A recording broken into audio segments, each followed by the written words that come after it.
যারা এই মুহূর্তে অনলাইনে আছেন সবাই শেয়ার করুন।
এই মুহূর্তে আপনারা যারা অনলাইনে আছেন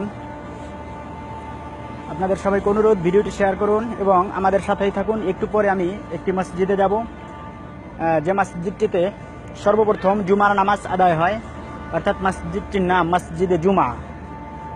এটা এর থেকে একটু সামনে অবস্থিত। আমি ওখানে যাব এখন এবং আপনাদেরকে ওই মসজিদটি ভিডিওর মাধ্যমে দেখাবো। তো আপনারা সাথেই থাকবেন এবং শেয়ার করবেন। এরপর আমি মসজিদে নববীতে যাব এবং ওখান থেকেও ভিডিও দেখানোর চেষ্টা করব। রাসূল সাল্লাল্লাহু আলাইহি ওয়াসাল্লাম মক্কা থেকে হিজরতের পরে যখন মদিনায় আসেন এবং এখানে যখন কয়েকদিন পর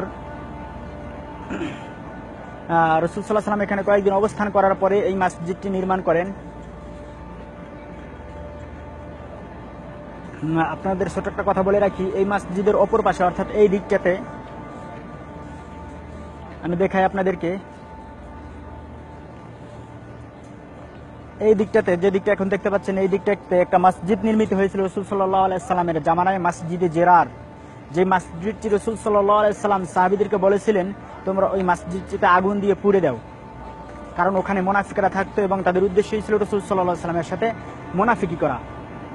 তো যাই হোক, আল্লাহ তাআলা রাসূল সাল্লাল্লাহু আলাইহি সাল্লামের বিরুদ্ধে ইহুদি নাসারা খ্রিস্টান এবং মক্কার কাফের মদিনা মক্কার কাফেরগণ মিলে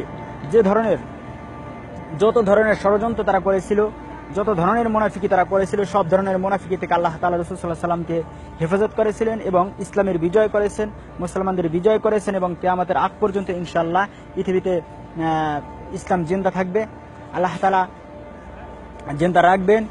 তো যাই হোক, আপনারা সবাই দোয়া করবেন পৃথিবীর সমস্ত মুসলমানের জন্য, যারা যেখানে আছে এবং বিশেষ করে যারা প্রবাসে থাকে তাদের জন্য দোয়া করবেন।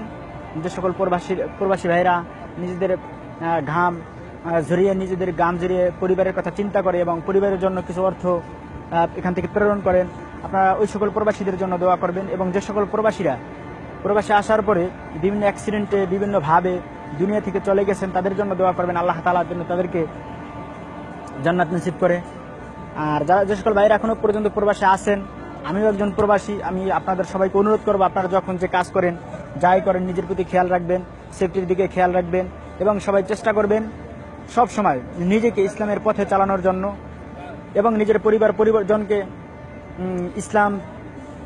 ইসলামের পথে চালানোর জন্য চেষ্টা করবেন।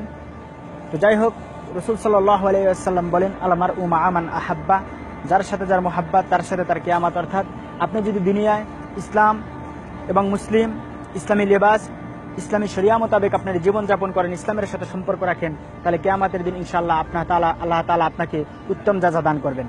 রাসূল সাল্লাল্লাহু আলাইহি ওয়াসাল্লাম অপর এক হাদিসে বলেন, আল কুরআনু হুজ্জাতুল লাকা আও আলাইকা। তাহলে কিয়ামতের দিন কোরআন কারো পক্ষে সাক্ষী দেবে, কারো বিপক্ষে সাক্ষী দেবে। তো যাই হোক, আমরা যারা মুসলিম আছি, আমরা যারা মুসলমান আছি, আমাদের সবার উপরে ফরজ ইলমে দিন শিক্ষা করা। আল্লাহ তাআলা যেন আমাদের ইলমে দিন শিক্ষা করার মতো তৌফিক দান করেন, কোরআনকে বোঝার মতো তৌফিক দান করেন। তো আপনারা সবাই কোরআনকে বোঝার চেষ্টা করুন, কোরআনকে নিজে পড়ার চেষ্টা করুন, তাহলে কিয়ামতের দিন কোরআন আপনার আমার জন্য সুপারিশ করবে ইনশাআল্লাহ। তো এই মুহূর্তে যারা অনলাইনে আছেন, আপনাদের সবাইকে অনুরোধ, আপনারা একটু পরে আবার থাকবেন আমাদের সাথে। আমি এই মুহূর্তে একটি মসজিদে যাব, একটু পরে হয়তোবা আমার এখান থেকে যেতে 10 মিনিট সময় লাগবে। ওটা মসজিদে জুমা, অর্থাৎ দুনিয়ার সর্বপ্রথম মসজিদে জুমা, এবং ওই মসজিদে জুমার নামাজ আদায় করা হয়। তো মসজিদটি আপনাদেরকে দেখাবো আমি ইনশাআল্লাহ।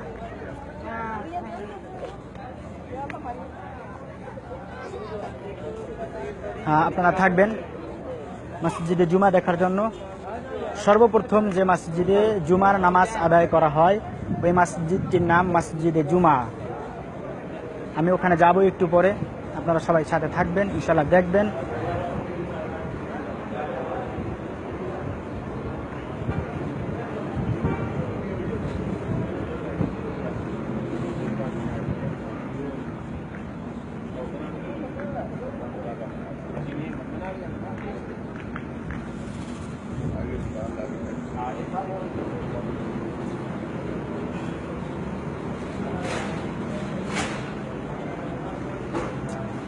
এত সময় যারা আমাদের সাথে ছিলেন, যারা ভিডিওটি দেখতেছিলেন, তাদের সবাইকে ধন্যবাদ। আশা করি আপনারা সবাই শেয়ার করবেন এবং সকল মুসলিম ভাইকে দেখার জন্য সুযোগ করে দিবেন। তো আপনারা সবাই ভালো থাকেন। আসসালামু আলাইকুম ওয়া রাহমাতুল্লাহি ওয়া বারাকাতুহু।